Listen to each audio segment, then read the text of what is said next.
ॐ हिरण्यगर्भः समवर्तताग्रे भूतस्य जातः पतिरेक आसीत् सदाधार पृथिवीं द्यामुते मां कस्मै देवाय हविषा विधेम।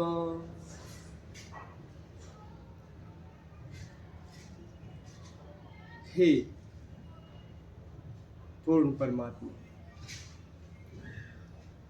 जिसने इस जगत की रचना की है, तेजस्वी सूर्य आदि की रचना की है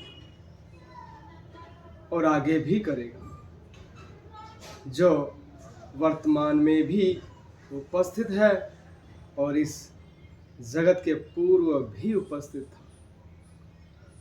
वही जिसने सूर्य, पृथ्वी, चंद्रादि लोक लोकांतरों का निर्माण किया है और उनको धारण करना है।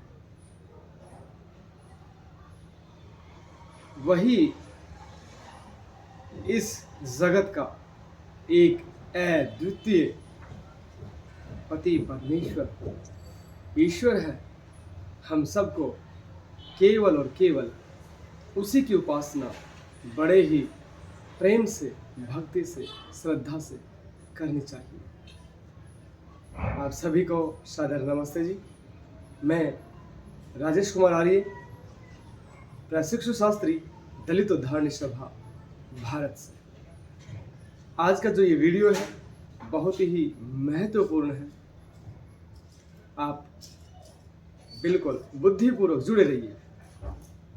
और वीडियो शुरू करने से पूर्व मैं आप सभी से करबद्ध निवेदन करना चाहूँगा कि मेरी बातों को बिल्कुल भी अन्यथा ना लीजिएगा। बुद्धिपूर्वक मनन करते हुए ज़रूर विचारिएगा। मेरा इस वीडियो बनाने के पीछे किसी की भी भावनाओं को, आस्था को ठेस पहुंचाना कतई नहीं है। मैं तो केवल पाखंड को खत्म कर विद्या और सत्य की स्थापना चाहता हूँ और मनुष्य को मनुष्य बनाने हेतु प्रयासरत हूँ। आज की हमारी वीडियो है मूर्ति पूजा और अवतारवाद।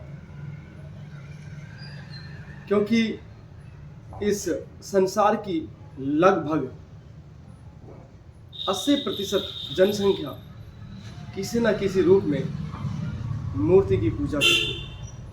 अर्थात वो ये मानती हैं कि ईश्वर अवतार लेता है इस धरती पे और लोगों का कल्याण करता है। जैसा कि भगवत गीता में 4 अध्याय के 7वें श्लोक में भी आता है, यदा यदा हि धर्मस्य ग्लानिर्भवति भारत अभ्युत्थानं धर्मस्य तदात्मानं सृज्याम्यहम्। अर्थात जब जब धर्म की हानि होती है तब तब मैं अवतार लेकर के धर्म की स्थापना के लिए इस धरती पर जन्म लेता हूं। किसने कहा? योगेश्वर श्री कृष्ण जी ने। हमने अपने महापुरुषों को, जो श्रेष्ठ पुरुष थे, उनके चरित्र की पूजा ना करके, उनके श्रेष्ठ चरित्र को धारण ना करके हम चित्रों की पूजा करने लगे और हमारे स्वार्थी पाखंडी एक वर्ग ने अपनी पाखंड की दुकानें चलाने के लिए ईश्वर का जो अवतारवाद है उसको गढ़ लिया। सत्यार्थ प्रकाश के प्रथम समोल्लास में महर्षि दयानंद जी महाराज उस ईश्वर के गुण कर्म स्वभाव के अनुसार अनंत जो नाम है उन नामों का सहारा लेकर ही पाखंडी लोगों ने ईश्वर ही गढ़ लिए, और साथ में जो हमारे श्रेष्ठ महापुरुष थे, जो आर्य महापुरुष थे, श्री राम, श्री कृष्ण जी, श्री हनुमान जी आदि को भी महापुरुष से उठा करके ईश्वर तुल्य बना दिया। चलो ईश्वर तुल्य बनाए किसी को, महान व्यक्ति को, तो गलत तो है, पर प्रेम वश श्रद्धा वश बना भी दे तो भी कोई बात नहीं। लेकिन जब हम उनके संदर्भ में हमारे तथाकथित धर्म ग्रंथ, पुराण आदि पढ़ते हैं, तब हमारे उन तथाकथित भगवानों, ईश्वरों का जो चरित्र दिखाया गया है, इतना घटित, घटिया और घृणित दिखाया गया है कि सभ्य व्यक्ति अकेले में भी नहीं पढ़ सकता। अगर गलती से किसी दिन आपके छोटे भाई या आपके बच्चों ने पढ़ लिया और अगर आप से वो सवाल प्रश्न कर बैठे तो आप जवाब नहीं दे पाएंगे। तो आज हम उसी पे ही बात करते हैं कि क्या ईश्वर अवतार लेता है, उसको अवतार लेने की आवश्यकता होती है। वैसे मैं तुलसीदास जी का पूर्ण समर्थक नहीं हूँ, फिर भी उनकी रचित रामचरितमानस से एक दोहा सुनाना चाहता हूँ, क्योंकि वाल्मीकि रामायण को कोई कोई ही पढ़ता है, उनकी जगह जो रामचरितमानस है उसी को ही वाल्मीकि रामायण समझ करके और घरों में रामायण के पाठ हुआ करते हैं। इसीलिए बिन पद चलई सुनई बिनु काना, कर बिनु करम करय विधि नाना, आनन रहित सकल रस भोगी, बिनु बानी बक्ता बड़ जोगी। क्या अर्थ हुआ? ये बालकांड में या सुंदरकांड में है। इसका भाव है कि जो वो ईश्वर है, जो ब्रह्म है, वो बिन पद चलई, बिना पैरों के चलता है। सुनाई बिनु काना, बिना कानों के वो सुनता है। कर बिनु करम, बिना कर के, बिना हाथों के वो कार्य करता है, कर्म करता है। करई विधि नाना, विभिन्न प्रकार से। आनन रहित सकल रस भोगी, अर्थात जिसका आनंद नहीं है, सर नहीं है, फिर भी वो जो सकल रस है, सभी रसों को भोगता है। बिन वाणी वक्ता बड़ जोगी, कि उनकी जिह्वा नहीं है, फिर भी वो बड़े उपदेश देते हैं। अब इसमें एक ऐसे महान विराट पुरुष की कल्पना दिखा रखी है कि जिसका मुख नहीं है फिर भी बोलता है, जिसके पैर नहीं है फिर भी चलता है, हाथ नहीं है फिर भी कार्य करता है। तो वो कौन है? किसकी तरफ इशारा है? कभी हम बुद्धि से सोचने का विचार करते हैं? नहीं, क्योंकि हमारी बुद्धि पे तो तथाकथित स्वार्थी लोगों ने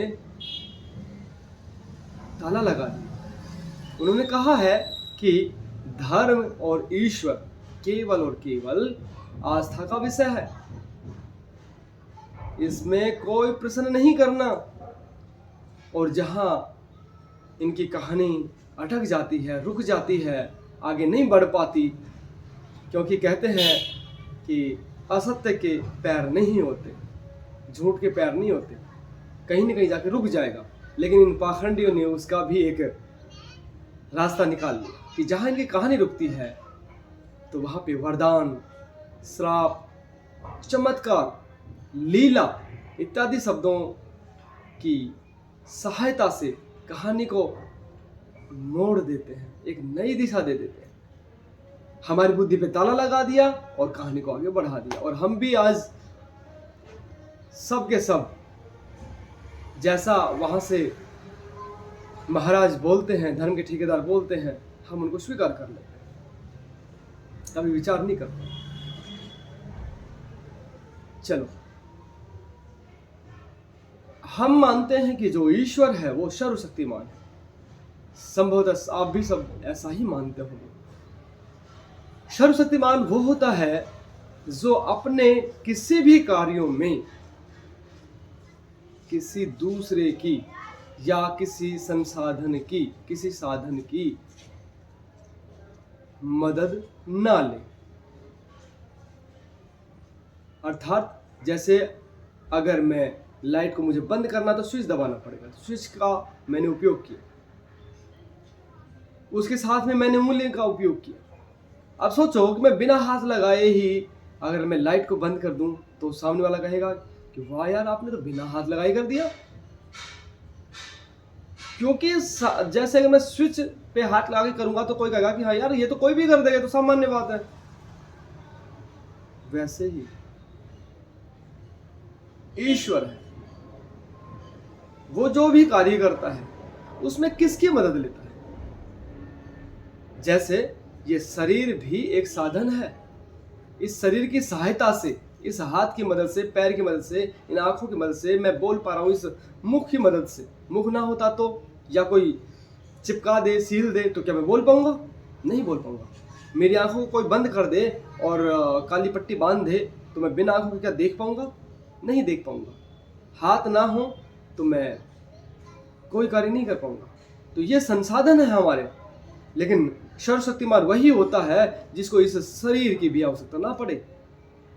जैसा कि अभी हमने तुलसीदास जी के एक दोहे की बात की थी। अब विचार कीजिए, जब ये सृष्टि बनी ही नहीं थी, ये धरती बनी ही नहीं थी, जब मनुष्य था ही नहीं, तब इस धरती को किसने बनाया? उस सूर्य को किसने बनाया? चंद्रमा को किसने बनाया? सूर्य जैसे करोड़ों अरबों, सूर्य से खरबों गुना और बड़े जो अंतरिक्ष में जो ग्रह हैं, तारे हैं, उनको किसने बनाया? और ना केवल बनाया, उनको व्यवस्थित रूप से अनादिकाल से धारण कर रहे, करोड़ों करोड़ों वर्षों से। तो वो क्या ईश्वर का आकार है? हाथों से बनाया होगा। और अगर हम ये मान लें कि उसने हाथों से बनाया, तब तो वो सर्वशक्तिमान नहीं है। साथ में अगर वो शरीरधारी हुआ, फिर शरीरधारी हुआ तो फिर वो कहीं एक जगह रहता होगा। अगर एक जगह रहता होगा तो फिर हम ये क्यों कहते हैं कि वो तो कण कण में रहता है, घट घट में रहता है? क्यों कहते हैं? फिर हमें बुद्धिपूर्वक विचार करना पड़ेगा। क्योंकि अगर शरीरधारी हुआ तो वो शरीर किस चीज से बना? उसकी भी तो कोई उम्र होगी फिर शरीर की भी। और शरीरधारी होगा तो वो तो एक समय में एक ही जगह रह पाएगा, फिर पूरे ब्रह्मांड की व्यवस्थाओं को कैसे ठीक ठीक चला पाएगा? जैसा कि वेदों में भी लिखा है, न तस्य प्रतिमा अस्ति, कि उसकी कोई प्रतिमा नहीं है। प्रतिमा तो तब होगी ना जब उसका कोई प्रतिमान होगा, जैसा उसका रूप होगा, आकार होगा, तब तो उसको देख करके ही तो बनाई जाएगी ना। आज तक कोई संसार में ऐसा है या हो चुका है जो ईश्वर से मिला हो? और कोई यदि कहे कि ब्रह्मा, विष्णु, महेश, हनुमान, श्री राम, श्री कृष्ण जी यही तो ईश्वर है, अरे नहीं, किसी भी रूप में ईश्वर नहीं है। पहली बात तो आपकी बात लें कि ये अवतार लेते हैं, तो अवतार किसका? मूल कौन है? किसका अवतार ले रहे हैं? और कहें कि ब्रह्मा, विष्णु, महेश ये मूल है, बाकी सब इनका अवतार लेते हैं, तो ये भी मिथ्या है। क्योंकि जब इनके संदर्भ में हम पुराण पढ़ते हैं, मेरे पास शिव महापुराण है। उसमें बहुत ही ब्रह्मा जी के बारे में भी और शिव शंकर जी के बारे में बहुत ही अश्लील वर्णन है। इतना अश्लील है कि जैसा मैंने पहले भी कहा कि सभ्य पुरुष अकेले में भी नहीं पढ़ पाएगा, और अगर किसी दिन पढ़ भी लिया गलती से तो तथाकथित इस हिंदू मत से घृणा हो जाएगी कि क्या ऐसे ही हमारे पुरुष थे। और अगर मेरी बातों को कोई मिथ्या साबित करे तो मुझे उसकी चुनौती बिल्कुल स्वीकार है कि क्या मैं गलत कह रहा हूँ। और किसी को विशेष जानना हो तो मुझसे व्यक्तिगत रूप से संपर्क कर सकता है, या फिर मत्स्य पुराण, ब्रह्म वैवर्त पुराण, भविष्य पुराण, भागवत पुराण, शिव पुराण, कोई भी उठा के पढ़ लीजिए। अवैज्ञानिक बातें, अश्लील बातें, पाखंडयुक्त बातें भरी पड़ी हैं। और इसीलिए ही दूसरे मत मजहब पंथों के जो लोग हैं वो तथाकथित हिंदुओं का मुंह बंद कर देते, नहीं बोल पाते। वैसे गंदगी तो यहां से ज्यादा उनके वहां भी भरी पड़ी है, पर ये कोई जाने तब ना, क्योंकि हमें तो केवल 2 वक्त की जो रोटियां हैं उनको कमाने में ही समय नहीं है। हम तो सुबह उठते हैं और दैनिक दिनचर्या करके अपने कार्य के लिए चले जाते हैं और शाम को खाना खा करके और सो जाते हैं। पशुवत ही तो जी रहे हैं हम, हमें तो जानने का अवसर ही नहीं। और कहते हैं कि जी समय नहीं हमारे पास। भाई समय सबके पास 24 ही घंटे होते हैं, चाहे वो श्री कृष्ण श्री राम क्यों ना हो और एक नशेड़ी या जुआखोर ही क्यों ना हो, सबके पास 24 घंटे होते हैं। अब कोई उसका सदुपयोग कर लेता है तो कोई ऐसे ही बिता के चला जाता है। पुनः ईश्वर के सही रूप को समझिए। अगर ईश्वर जन्म लेता है, अवतार लेता है, तो वो सारे भारत में ही क्यों लेते हैं? एक आध अवतार अपने रूस, जापान, ऑस्ट्रेलिया, अफ्रीका, अमेरिका वहां पर भी भेज दे। भाई ईश्वर के लिए तो संपूर्ण धरती उसकी अपनी है। अच्छे बुरे लोग तो वहां पर भी है, पापी लोग तो वहां पर भी है, तो यही क्यों जन्म लेते हैं? ये स्वार्थी लोगों की बनाई हुई कल्पित कहानियां हैं जो एक बुद्धिपूर्वक छोटा सा सवाल करने पर ही धराशायी हो जाती है। ईश्वर जन्म नहीं लेता। अरे ईश्वर कितना महान है जो इस ब्रह्मांड को रचता है। अगर वो एक मनुष्य के शरीर में आ जाएगा तो वो तो निकृष्ट योनि आ गई। जैसे एक मनुष्य अगर मान लो घोड़ा बनता है या पक्षी बनता है तो मनुष्य से निकृष्ट चला गया ना। अरे ये बताओ कि एक तरफ तो आप उसको सर्वशक्तिमान बोल रहे हो, तो मुझे बताओ कि वो ईश्वर जिस भी अवस्था में, जिस भी फॉर्म में रहता है, उस फॉर्म में रह करके वो ये धरती, सूर्य, चंद्रमा, लोक लोकांतर बना सकता है, तो क्या एक व्यक्ति विशेष को मारने के लिए, दंड देने के लिए जन्म लेगा? सोचिए, क्या वो इतना कमजोर है कि वो धरती को बना सकता है? बना नहीं सकता। इसको सूर्य के चारों तरफ एक गति से करोड़ों सालों तक दौड़ा सकता है। इस धरती की गति सूर्य जब चारों तरफ चक्कर लगाती है तो लगभग 1,08,000 किलोमीटर प्रति घंटा की रफ्तार से दौड़ता है। और जो अपनी धुरी पे घूमती है, जिससे दिन और रात होते हैं, वो भी लगभग 1667 किलोमीटर प्रति घंटा है। इतनी बड़ी धरती को जो व्यवस्थित कर सकता है, इस धरती से भी 14 लाख गुना बड़ा सूर्य है, उसको भी व्यवस्थित कर सकता है। और उस सूर्य से भी करोड़ों अरबों गुना और बड़े सूर्य मौजूद हैं, उन सब को व्यवस्थित कर सकता है। लेकिन हमारी बुद्धि पे ताला लग गया कि एक व्यक्ति विशेष को मारने के लिए, दंड देने के लिए उसको जन्म लेना। क्या बुद्धि है? और जब जन्म ले लेगा तब व्यवस्थाओं को कौन देखेगा? तब कौन देखेगा? सोचिए, एक कहानी आती है कि हाथी पानी पीने जाते हैं तो उनमें से एक हाथी को एक मगरमच्छ पैर को पकड़ पकड़ लेता है खाने के लिए। वो हाथी है, विष्णु जी को याद करता है। विष्णु जी अपना सुदर्शन चक्र भेजते हैं और उस मगरमच्छ की गर्दन को काट देते हैं और हाथी को बचा लेते हैं। पर मुझे समझ में नहीं आता कि उस तथाकथित ईश्वर ने फिर मगरमच्छ को हिंसक मांसाहारी बनाया ही क्यों था? अरे जब उसको बना दिया तो वो तो मांस खाएगा ना भाई। और चलो मान लिया कि वो हाथी को बचाना चाहते थे। अगर एक हाथी की पुकार पर वो अपना सुदर्शन चक्र भेज सकते हैं, एक हाथी को बचा सकते हैं, तो फिर से मेरा प्रश्न रहेगा कि आज के समय में निर्भया या साक्षी या अनंत हैं जिनके साथ साथ में विभत्स घटनाएं, घृणित घटनाएं हो जाती हैं कि जिनको देख और सुन नहीं सकते। क्या उन बहन और बेटियों ने ईश्वर को याद नहीं किया होगा? ईश्वर ने अपना चक्र क्यों नहीं भेजा उन दुष्टों का सर्वनाश करने के लिए?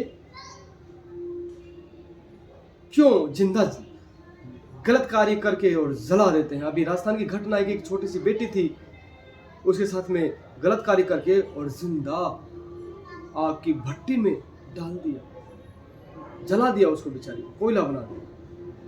तब ईश्वर क्यों नहीं आता? इन पाखंडियों से पूछो ना, कब आएगा वो? एक चीज और है, सतयुग, त्रेता, द्वापर और कलयुग। जैसा कि महसूस होता है या देखने में आता है या हमने पढ़ा है कि जैसे जैसे उत्तरोत्तर आ रहे हैं हम, सतयुग से त्रेता, त्रेता से द्वापर, द्वापर से कलयुग, पाप बढ़ता ही जा रहा है, पापी लोग बढ़ते ही जा रहे हैं। अरे तो फिर धर्म की स्थापना की आवश्यकता तो कलयुग में है, लेकिन सतयुग में, त्रेता में, द्वापर में सबसे ज्यादा भगवान, सबसे ज्यादा ईश्वर, तो अब क्यों नहीं आए वो? क्या ईश्वर का काम यही है क्या, अवतार लेना और व्यक्ति विशेष को इस तरह से ठीक करना? अरे वो चाहे तो गर्भ में ही मार दे। हमें अपने इस थ्योरी को पुनः मूल्यांकन करना पड़ेगा, सोचना पड़ेगा, इन पाखंडियों से प्रश्न पूछने पड़ेंगे।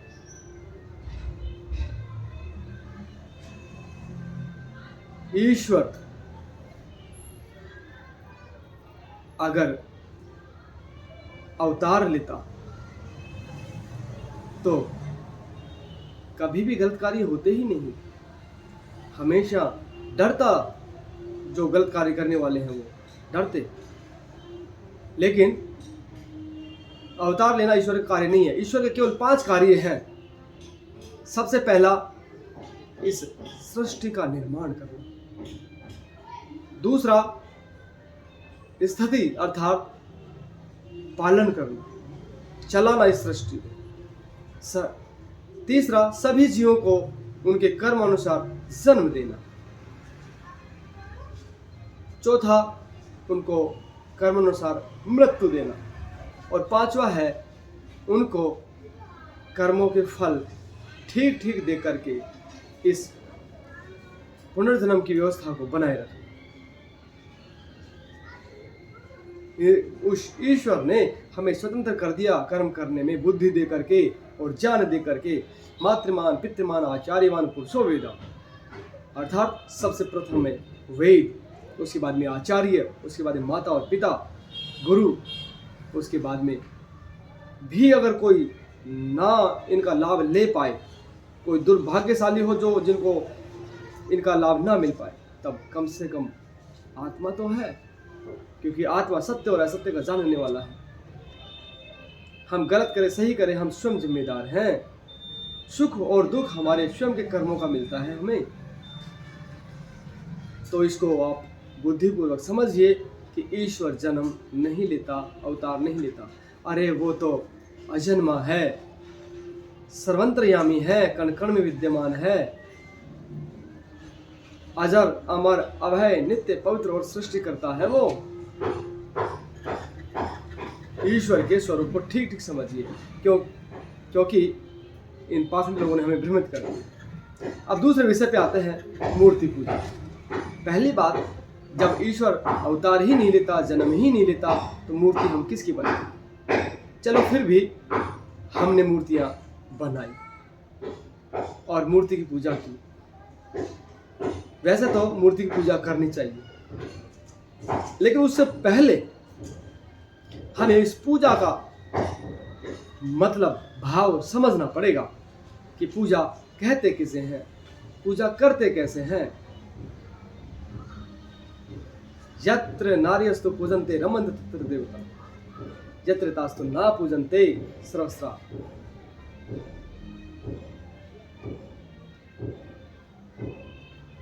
क्रियाफल, इसमें एक पूजन्ते शब्द आया है। जहां पे नारियों की पूजा होती है वहां पे देवतुल्य संतान पैदा होती है। तो पूजा का मतलब क्या, मंदिर में बिठा करके धूप बत्ती अगरबत्ती करना है क्या? विद्वान सर्वत्र पूजे जाते हैं, तो क्या विद्वानों को भी हम मंदिर में बिठा करके घंटे घड़ियाल बजाएं क्या? एक सामान्य सी बात है कि भूख लगी है, पहले पेट पूजा करेंगे, तो इस पेट के लिए भी अगरबत्ती करें, मृदंग बजाएं, ढोलक बजाएं क्या? भजन गाएं, आरती गाएं? नहीं, इन तीनों में कहीं पर भी वो भाव नहीं आ रहा। तो फिर पूजा का मतलब क्या हुआ? एक जगह है स्त्रियों का सम्मान करना चाहिए। जिस कुल में स्त्रियों का सम्मान होता है उस कुल में देवतुल्य संतान पैदा होता है, और जिस कुल में स्त्रियों का सम्मान नहीं होता उस कुल के लोग कितना भी उनकी जो क्रियाएं हैं सब कुछ निष्फल हो जाती है। दूसरे में है कि विद्वान लोगों की पूजा अर्थात सम्मान होता है हर जगह। तीसरा, पेट अर्थात भोजन की आवश्यकता है। इसका भाव यही हुआ कि प्रत्येक वस्तु, चाहे वो जड़ हो चाहे चेतन हो, उसको ठीक ठीक जैसी है वैसी ही विद्या से समझ करके उसकी पूजा करना, उसका सम्मान करना, उसकी आवश्यकताओं को पूरा करना, ताकि वो चेतन है तो प्रसन्न रहे, उसका शरीर वृद्धि करता रहे, और अगर जड़ है तो वो जिस निमित्त बनी है, बनाई गई है, वो अपना कार्य सुचारू रूप से करती रहे। ऐसे कार्य करने को ही पूजा कहते हैं। जैसे माँ बाप है, उनकी सेवा करना, उनको भोजन आदि देना, उनके पांव दबाना, उनके मन की बात सुनना, दवाई आदि की व्यवस्था करना, कोई अतिथि आ गया तो उसके भोजन आदि की व्यवस्था करना। ये आपके सामने मैं मोबाइल जिससे वीडियो बना रहा हूँ, इसकी पूजा है, इसको चार्ज करना, गिरने से बचाना, पानी और तेल से बचाना। ये घड़ी है, इसकी भी पूजा है कि धूल मिट्टी से, पानी से बचाना, और इसमें सेल आदि की व्यवस्था को समय पे देखना।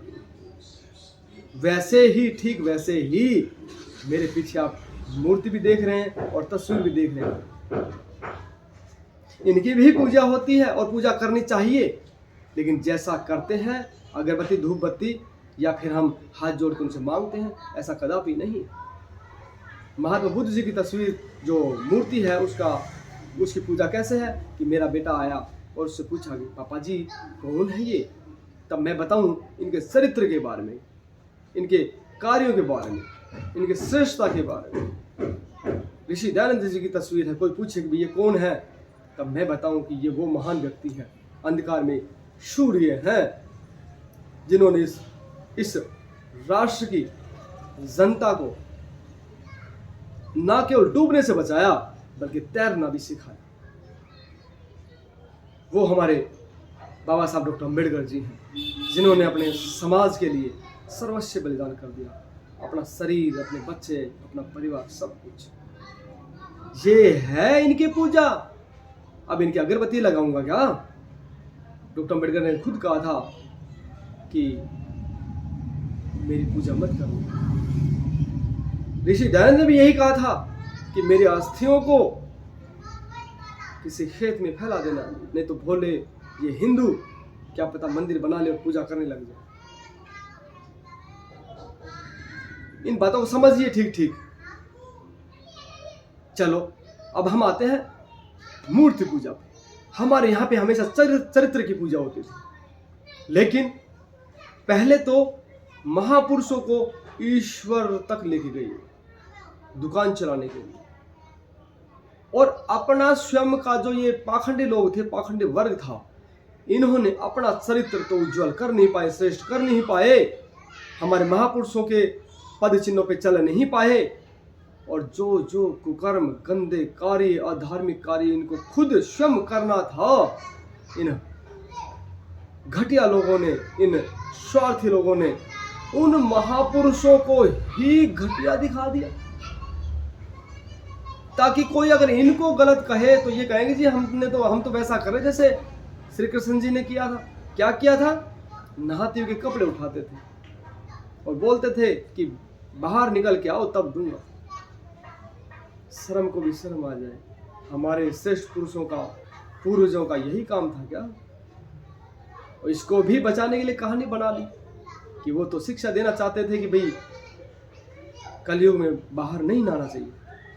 तो फिर मूर्ख लोगों, आगे और पढ़ो। जो कुब्जा के साथ में संसर्ग था, वो क्या उपदेश था?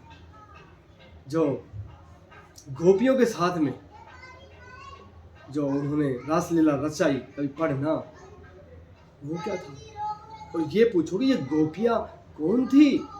इन पाखंडी लोगों ने इतना सत्यानाश किया है जिसकी कोई हद नहीं। कहते हैं कि श्री राम जब माता सीता को देखने गए थे तो वहाँ पे उस उद्यान में ऋषि मुनि थे, उनकी कामना जागृत हो गई। ऋषि मुनि की भी कामना जागृत होती किसको? एक पुरुष को देख करके, और वो गोपियां बन गई। शर्म नहीं आती आप लोगों? अरे पाखंडी लोगों, इस राष्ट्र का जो नुकसान, जो अहित आप लोगों ने किया ना, संसार में किसी ने नहीं किया। इस भारत का कुछ नहीं बिगाड़ा दुश्मन की तलवारों ने। अरे हमें तो अपने ही गद्दारों ने मारा है, हमारे स्वार्थी पाखंडी लोगों ने मारा है। हमें ऐसा नपुंसक बना दिया, ऐसा पुरुषार्थहीन बना दिया इस मूर्ति पूजा और ईश्वरवाद, ईश्वर के जो ये अवतारवाद में, कि यहाँ मुट्ठी भर आक्रांत आकर के भी इस देश को रौंद गए, हमारी माताओं बहनों को लूट ले गए, हमारे नन्हे नन्हे दूध मुहे बच्चों को भाले के नोक पे उछाला और हम खड़े खड़े देखते रहे। एक इतिहासकार कहता है कि अगर हम एक कंकड़, छोटा सा कंकड़ उठा करके भी मारते ना, तो उन पापियों की मजार यहीं पे बन जाती जिंदों में। लेकिन हमारे पाखंडी लोगों ने हमें नपुंसक बना दिया, ये देश गुलाम हो गया और सैकड़ों नहीं हजारों साल गुलाम रहा। इस मूर्ति पूजा ने हमें गुलाम बनाया। चलो मान लेते हैं कि मूर्ति में ईश्वर होता है, तो इस पर थोड़ी सी मैं चर्चा करना चाहूँगा। जब हम मूर्ति खरीदने जाते हैं एक दुकान में, एक शोरूम में, वहाँ पे दुनिया भर की मूर्तियाँ ऊपर नीचे गोदाम में भरी पड़ी रहती हैं, तो क्या हम जाते ही उनको दंडवत करते हैं क्या कि अरे रे ईश्वर ईश्वर ईश्वर ईश्वर बैठे हैं? नहीं ना। लेकिन आप तर्क कर सकते हो, मुझे पता है कि आप कहोगे कि उसमें प्राण प्रतिष्ठा नहीं हो रखी, इसीलिए वो ईश्वर नहीं है। आप खरीद लाए ईश्वर को, पता नहीं कि ईश्वर आपको बनाता है कि आप ईश्वर को बनाते हैं। खरीद लाए और एक पाखंडी के द्वारा उसमें प्राण प्रतिष्ठा करवा दी। प्राण प्रतिष्ठा उस जड़ में जो कभी चेतन नहीं था, उस पत्थर में कभी जिसमें प्राण थे ही नहीं, उसमें प्राण डाल दिए। मूर्खता की हद। अरे कभी अपने जब सदस्य परिवार के जो स्नेहजन इस संसार से विदा होते हैं तो उस पाखंडी को बुला के लेके आओ और बोलो कि इसमें प्राण डाल दो, जितने पैसे चाहिए दे दूंगा। डाल देगा क्या? नहीं डाल सकता। अरे जो पत्थर में प्राण डाल सकता है वो जिंदे, जो थोड़ी देर पहले जिंदा था, उसमें प्राण नहीं डाल सकता क्या? चलो हम ये मान लेते हैं कि वो दूसरों में नहीं डालता, पर वो पाखंडी, वो स्वार्थी अपने परिवार के, अब उसका भी तो कोई स्नेहजन इस संसार से जाता होगा, क्या वो अपने परिवार के सदस्यों में बेटा, भाई, पिता, माँ, ताऊ, किसी में डाल पाता है? संसार में किसी ने भी, किसी एक ने भी, किसी एक व्यक्ति ने प्राण डालने हो तो बताओ ना। हम क्यों फिर बिना बुद्धि के उन बातों को बढ़ाए चले जा रहे हैं, स्वीकार कर लेते हैं। हमने बुद्धि पे इतना ज्यादा ताला लगा लिया। चलो कोई बात नहीं, आगे बढ़ते हैं, कहानी को आगे बढ़ाते हैं। वैसे बुद्धिपूर्वक सोचते रहिएगा। जब मैं आपके सामने हूं और आप मेरे सामने हैं तो हम आपसे अभिवादन भी ऐसे करेंगे, बात भी ऐसे ही करेंगे आंख खोलकर। लेकिन ईश्वर के सामने जब बात करते हैं तो आंखें बंद करके। क्यों? अरे आपके सामने है तो आंख खोल के बात कीजिए ना। पर नहीं, आंख बंद करके बात करते हैं। और जब आंख बंद करके ही बात करनी है तो अपने घर पे बैठ करके आंख बंद करके क्यों नहीं कर सकते? आपको मंदिर जाने की आवश्यकता क्या है? सोचिए, क्या ईश्वर मंदिर में रहता है? उन मूर्तियों में ही रहता है? अगर रहता है तो दान पात्रों पे ताला क्यों लगाते हैं? अरे कोई लेके जाएगा तो ईश्वर स्वयं विराजमान है। अगर कोई गलत लेके जाएगा तो दंड दे देगा। और क्या पता कोई लेके जाने वाला ईश्वर की इच्छा से ही लेके जा रहा हो। हम कौन होते हैं उस पर ताला लगाने वाले? और जब ईश्वर स्वयं बैठा है तो मंदिरों के अंदर सीसीटीवी कैमरे की क्या आवश्यकता है? अरे यहाँ तो भगवानों के ही सोने चांदी के आभूषण चोरी हो जाते हैं, मूर्तियां की मूर्तियां चोरी हो जाती हैं।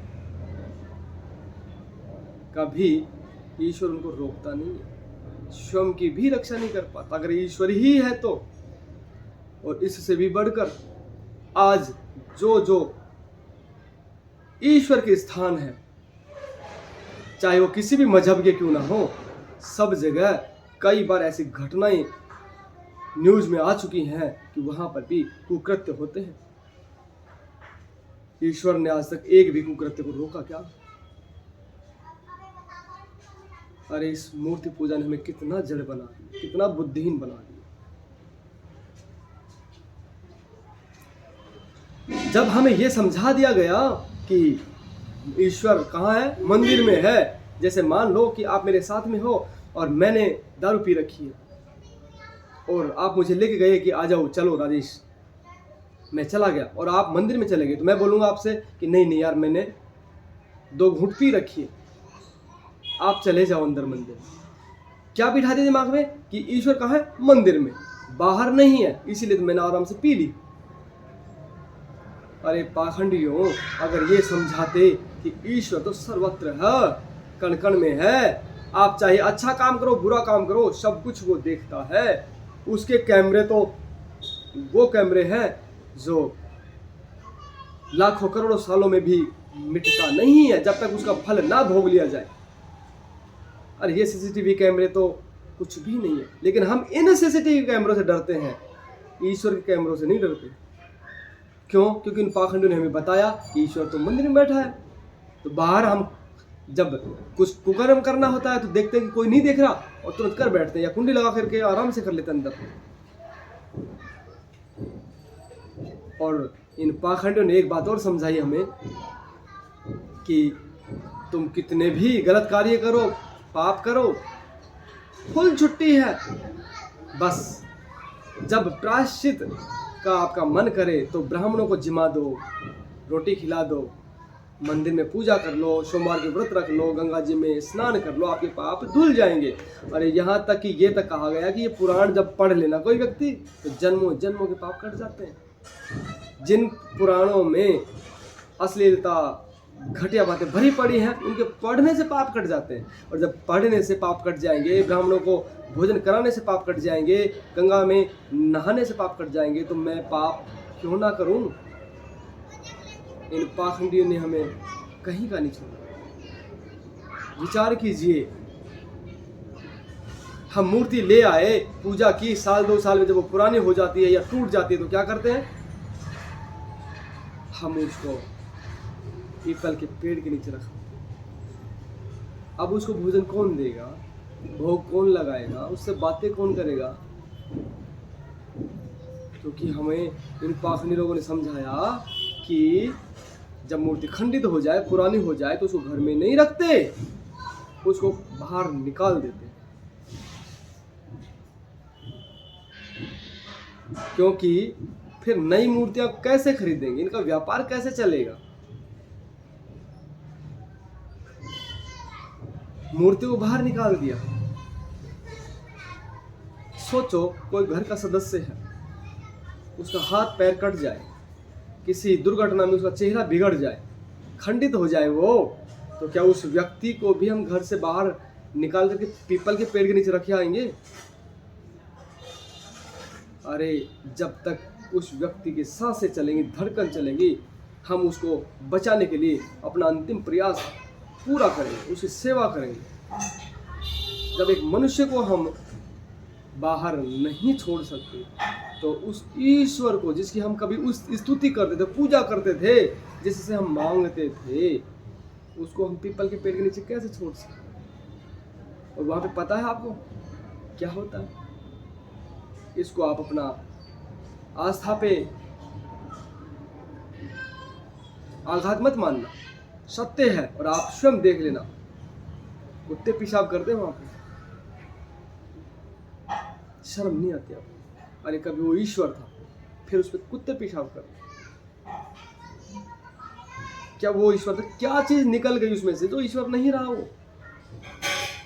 और फिर से मैं इन पाखंडी स्वार्थ लोगों से पूछना चाहूंगा कि मूर्तियां केवल कागज, पत्थर और लकड़ी की ही बनती हैं क्या? सोने चांदी या जो महंगी धातु है या मिश्र धातु है उसकी नहीं बनती क्या? क्या किसी ने भी पीपल के पेड़ के नीचे सोने की मूर्ति रखी देखी क्या? चांदी की मूर्ति रखी देखी क्या? अगर किसी ने देखी हो तो मुझे अवश्य बताइए। नहीं, क्या वो पुरानी नहीं होती? क्या वो खंडित नहीं होती क्या? पर उनको नहीं रख के आते। यही है हमारा स्वार्थ, यही है हमारा पाखंड। इस मूर्ति पूजा ने हमें गुलाम बना। हम मंदिर बनते ही उसमें अकूत धन संपदा इकट्ठी करने लग जाते हैं, और लुटेरे आते हैं, उनको जैसे खजाना मिल जाता है। और ये पाखंडी लोग कहते हैं कि वो ईश्वर स्वयं देख लेगा, भस्म कर देगा। अरे 1025 में सोमनाथ का मंदिर गुजरात का भूल गए? इस देश को गुलाम उसी ने बनाया। जब हम मूर्ति पूजा करते हैं उस ईश्वर को छोड़ करके, तो हमें वेदों से दूर होना पड़ता है, क्योंकि वेदों में मूर्ति पूजा का विधान नहीं है। यहाँ तो हम चरित्र की पूजा करने वाले हैं, चित्र की पूजा करने वाले नहीं। चित्र की पूजा वो होती है जैसा मैंने अभी पूर्व में बता दिया। हमें पुराणों में की तरफ जाना पड़ेगा। पुराणों में फंस करके हम नाना प्रकार के हम अधार्मिक कार्य, जो ना करने वाले कार्य, वो करने लग जाते। हम ईश्वर से दूर हो जाते हैं, हम धर्म से दूर हो गए। इन पाखंडियों ने ईश्वर को और धर्म को छुपा दिया।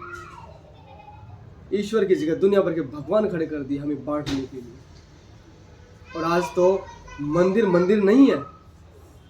एक ऐसा मान लो कि जो शोरूम है, जहाँ पे प्रत्येक वस्तु आपको मिल जाएगी, छोटी से छोटी, बड़ी से बड़ी।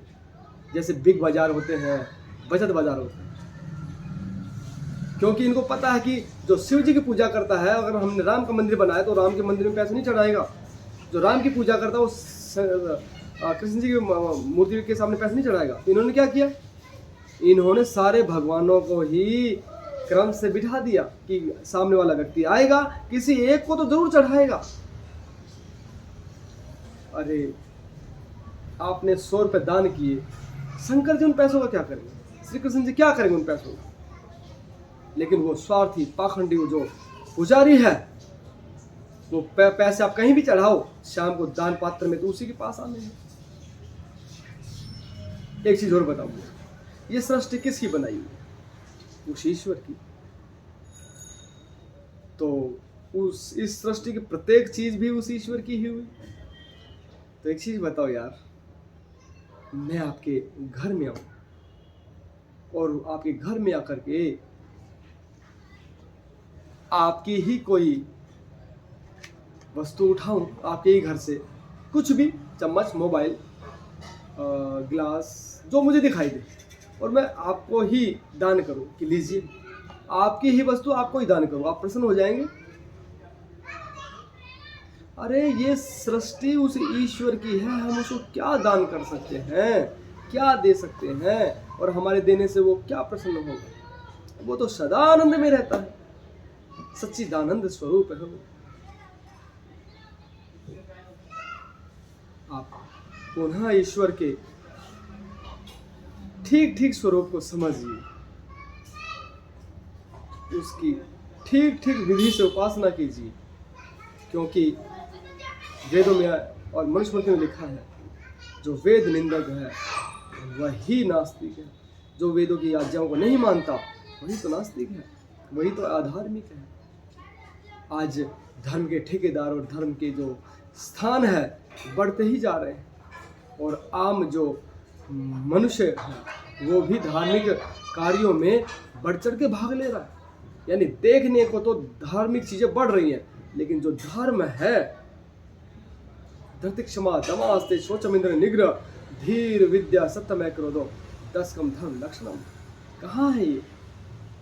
अहिंसा सत्यम आस्ते शोचमिंद्र निग्रह दया दानम दमो शांति सर्वेशा धर्म साधनम, कहाँ है ये? कहाँ है धर्म? आज कहाँ है? आज कोई भी रिश्ता पवित्र नहीं बचा, चाहे भाई बहन का हो, बाप बेटी का हो, कोई भी रिश्ता पवित्र नहीं बचा। ये जो सगे रिश्ते बता रहा हूँ, बाकी रिश्तों को तो बात छोड़ दो। आज किसी को किसी पे विश्वास नहीं है। आज हमारा राष्ट्र टूट चुका है, हमारा समाज टूट चुका है, हमारा परिवार बिखर चुका है।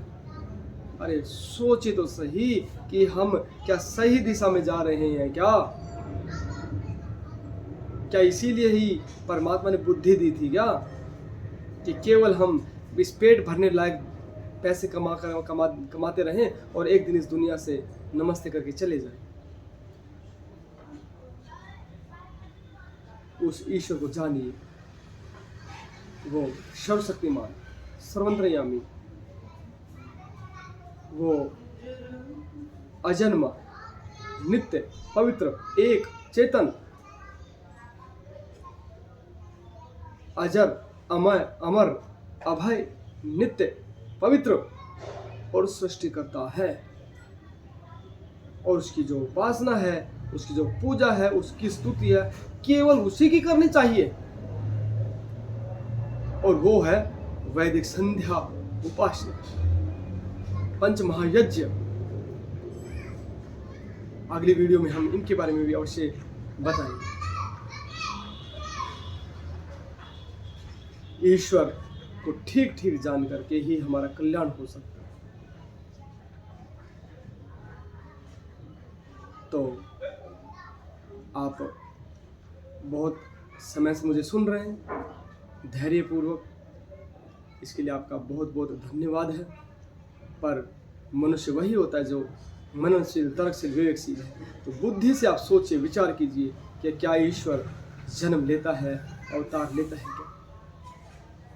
तो फिर गॉड कौन है, यहोवा कौन है? कल को कोई और भी भगवान खड़ा कर लेगा। ईश्वर तो एक है सबका, धर्म भी सबका एक है, लेकिन ये हम जब वेदों की शरण में आएंगे तभी पता चलेगा। तो आज के लिए इतना ही बहुत है, और आप सभी ने मुझे धैर्य से सुना, इसके लिए बहुत बहुत आपका साधुवाद, धन्यवाद। आप सभी को सादर नमस्ते।